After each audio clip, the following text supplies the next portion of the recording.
Hey, what's up, everybody? Jimmy Smith with my UFC 254 pre-fight breakdown, late night edition on the East Coast because I'm watching the World Series, and so I'm watching my Dodgers. We're safely ahead at the moment, so I'm gonna take a little time to record this. Hopefully, it isn't bad luck. We'll see. Anyway, so UFC 254. Of course, Khabib Nurmagomedov versus Justin Gaethje, the main event. Let's start at the bottom of the card. Magomed Ankalaev versus Iwan Kutalaba. I have broken this fight down how many times? Have they tried to make 4? They've tried to make it, and it's fallen through. So anyway, I'm going to say the same thing I said before. The interesting thing about this fight is Iwan Kutalaba is one of the most emotional fighters I have ever seen. I mean, gets in guys' faces at the weigh-ins. When he fought Ankalaev the first time, he took a really stupid risk, which is before the fight, he walked across and got in his face pre-fight, and they actually had a little scuffle and had to be broken up. They can disqualify you for that. A strict commission, if they really want to, can go, wish you're out, you're disqualified, you're done, and give the other guy the win. You can't do that. You're only allowed to go halfway across the octagon or the ring. And obviously, certain commissions are more or less strict on it, whatever. You're not allowed to do that. So they could have disqualified him right there. That's how, I want to say emotional, but almost irrational Iwan Kutalaba can be. Yeah, he wants to get in his opponent's head and stuff, but something like that, I mean, the fight can be over before it starts. They could disqualify you right there. So it just shows the willingness of this guy to do emotional stuff. And the first time he fought Ankalaev, yeah, all right, he mugged and pretended he was a little more wobble than he was. You're already playing with fire there. But beyond that, if you look at the tactics of the fight itself, Ankalaev looked a little sharper. He looked a little bit more accurate with his strikes. Yeah, I don't think he hurt Kutalaba that bad. Clipped him with a few of them. None of them landed super duper clean. But Kutalaba, when he got hit, his only answer was wing a big shot back, wing a big shot back. And he wasn't hitting him with those. And Ankalaev was hitting him with the crisper, cleaner shots. Was he out on his feet? No. But he was pretending to be a little wobbled, and the referee bought it. And so that's what happened. But what I don't like is the idea that his defense wasn't that solid, and his reaction naturally when he gets hit is just kind of throw a big shot back, not slip and move and reset and do anything timing-wise. It's a little off speed and a little different. It's like, hey, I'm just going to wing a big shot back. And that bit him.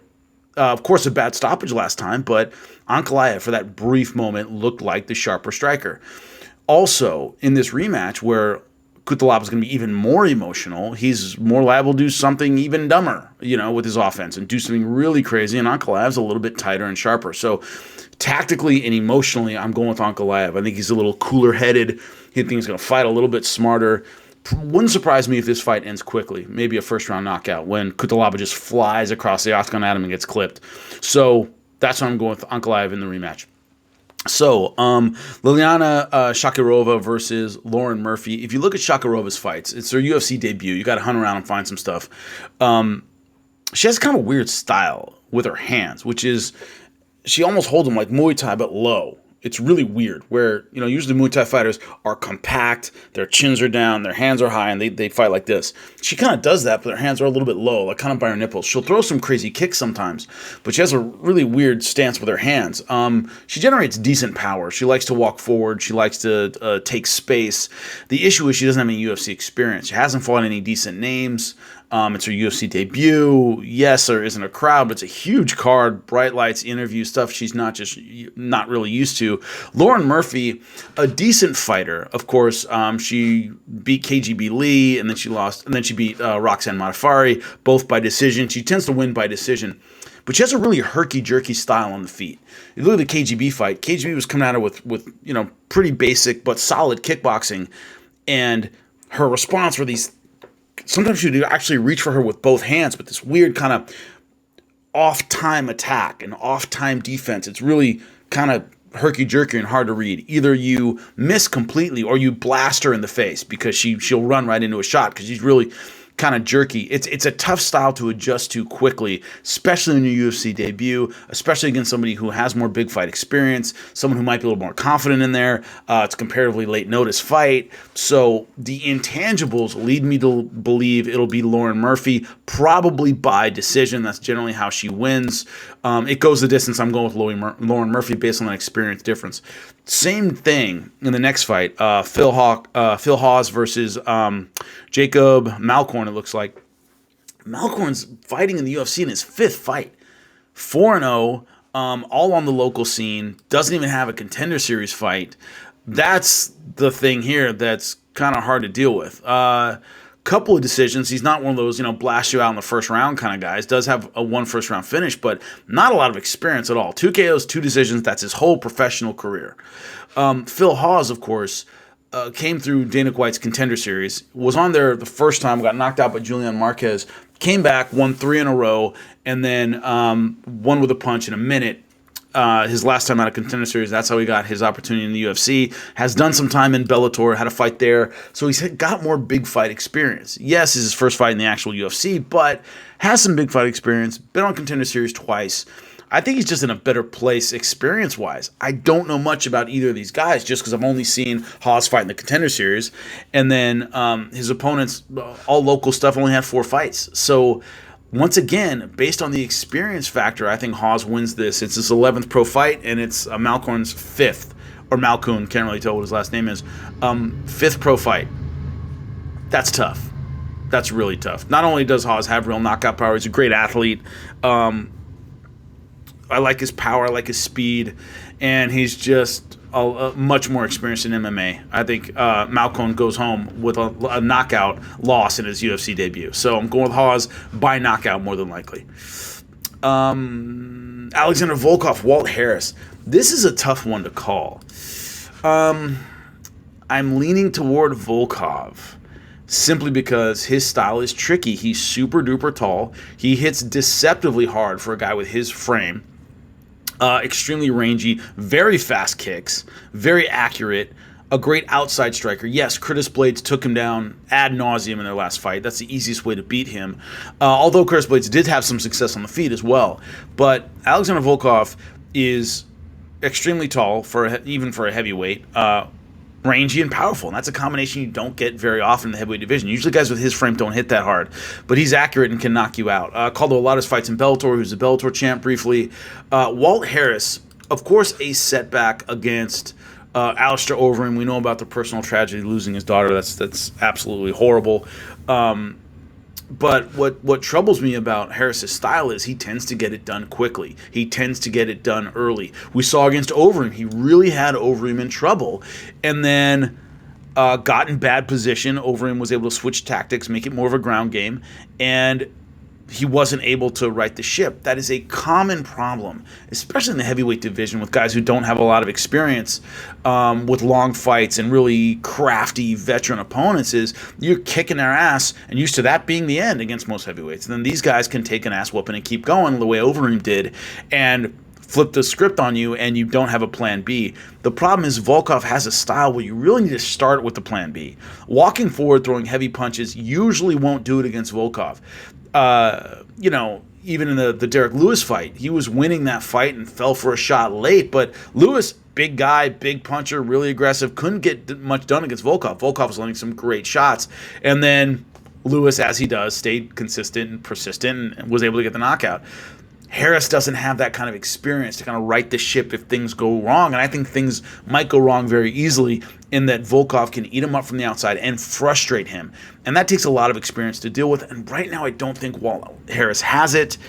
Volkov may have lost a step a little bit, but he didn't take a ton of damage in the Curtis Blades fight. I think Volkov stays safe, picks him apart from the outside, probably wins the decision. Next one up is the co-main event of the evening. Robert Whittaker, Jared Cannonier. This is a tough one. I like Cannonier. He's on a 3-fight win streak. Has obviously real knockout power. And if you look at the guys he's lost to, Dominic Reyes, Jan Blachowicz, Glover Teixeira, recently, of course, and all those guys right at the top of the food chain. He hasn't had a step down performance against that mid-level talent. He doesn't have that at all. Beat Iwan Kutalaba, Anderson Silva, David Branch, Jaak Hermansson. Jaak Hermansson, the most impressive win of his career so far. The winner of this probably next in line at 185 pounds. Great fighter. I love his kicks too. I love the accuracy of him. He's accurate. He's athletic. The issue is Robert Whittaker, the former champ, has done better against better talent. He's had better performances against guys who are at the top of the food chain. Of course, he was the champ. Beat Yoel Romero twice, Jacare, Derek Brunson. We know the resume.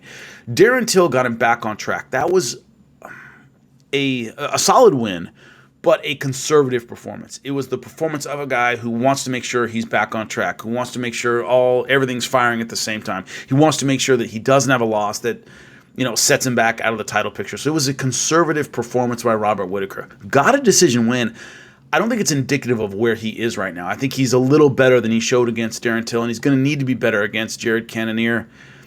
This may be an emotional pick, but I'm going with Robert Whittaker. I think that the step away from the sport, honestly, talking about his burnout and stuff like that, I think the Israel Adesanya fight was part of that burnout. I do think Israel's a better fighter, but I think he was having some down performances, wasn't quite sure why he was doing this, took a step back and refreshed a little bit. I think the Darren Till win gets him back on track, and we see a vintage Robert Whittaker performance against Jared Cannonier. How are we going to know that?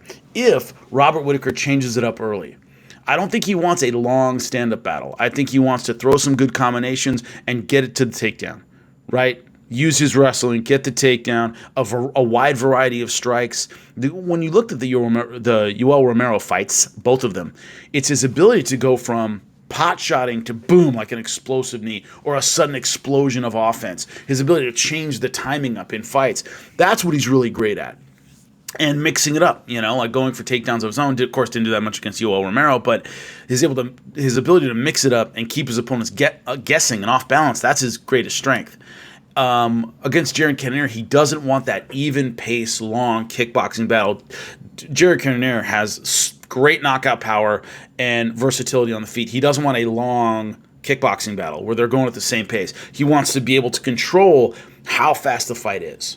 And I think he does that. And so I think Robert Whittaker might stay a little conservative, probably has a veteran performance and wins by decision. I think he just is able to get a takedown late in rounds, do the little veteran things that let him win a close fight. I don't think it's a blowout. I think he wins a close decision against Jared Cannonier. So the main event. All right. I picked Justin Gaethje against Tony Ferguson. I was right. I picked Khabib against Conor McGregor. I was right. The issue of this fight, when I look at Khabib's record, he just hasn't fought good wrestlers. He hasn't fought those guys. Not that he can't beat them. And people love pointing out on social media that, he trains with D1 guys. He trains with this. He trains with that. Yes, I'm sure he trains with D1 wrestlers and national champions all the time at AKA. Not doubting that at all. My point is, none of the guys who are Division I wrestlers hit like Justin Gaethje. Justin Gaethje just brings a combination that Khabib hasn't faced in the octagon yet. He hasn't. You could argue maybe he's facing guys like that in the gym. Sure, I'm sure it's possible. He hasn't faced somebody with Justin Gaethje's wrestling background who hits like Justin Gaethje, right? The best wrestler Khabib's beaten is Kamal Shalarus. Good wrestler, not as good as Justin Gaethje. Certainly doesn't hit like Justin Gaethje. I just think it's a unique set of skills. And the Tony Ferguson fight, if he hadn't fought so well against Tony Ferguson, if he had walked out and just swung for the fences and knocked Tony Ferguson out in the first round, it wouldn't have... I'd probably pick Khabib. I probably would. But the way he fought Tony, and he was so smart, and he waited, and he picked his shots, and he was cerebral, and he didn't have the gas tank he normally has, right? He didn't have the camp he normally has. He was facing an opponent on the feet who's tricky and creative and unpredictable and had an iron chin, and Gaethje just picked him apart the whole time. Khabib, of course, if he gets a takedown early and often, he's going to do what Khabib does and just wet blanket him. And it was interesting. I talked to Dustin Poirier on my show last week, SiriusXM, and I asked him about that kind of grappler strength. Like, did you feel, man, Khabib super duper strong? He's like, no, I really didn't. He goes, it was the technique when he was on the ground, where he puts weight. He goes, he didn't feel like super duper grappler strong. And he said, like, I know what you're talking about. I didn't really feel that from him. It's his technique and where to put everything. I do believe he gets Justin Gaethje down, Justin's in a lot of trouble. I really do believe that. I think he's going to have trouble getting him down. I really do. He just hasn't faced anybody in the octagon with Justin Gaethje's wrestling ability. 155, in the time Khabib has been champion, hasn't been full of great wrestlers. Throughout its history, it hasn't been full of great wrestlers. I mean, 170 is like all-American national champion over and over and over again, the whole history of 170. And that hasn't been the case at 155. Frankie Edgar is a great wrestler for 155, and he was never even All-American. Wrestled at Clarion, but was never a standout there. Issues like Benson Henderson, same thing. It isn't like Ben Askren and Josh Koscheck and Matt Hughes and these All-Americans, national champs over and over and over again. 155 hasn't had that, so Khabib just stands out as a big physical grappler, which is pretty rare there. He's running into another big physical grappler, a guy with real wrestling skills. Do I think there's a lot of mental gamesmanship or there's some little psychological edge for either guy? No, I don't, except Khabib's champ and he really believes in himself. Justin Gaethje is a challenger. He really believes in himself too. So I'm going with the upset here. I think Justin Gaethje wins it. It's going to be long. It's going to be difficult. I don't know if he puts Khabib away. I think he probably wins by decision. So Justin Gaethje over Khabib Nurmagomedov, and I'm going with the upset. I'm going a little bit outside of the box, but that's what I believe. All right? Appreciate you. I'll be back afterward, as always, to own my picks. Check out the show, SiriusXM, Unlocking the Cage this week. Let me know what you think. Later.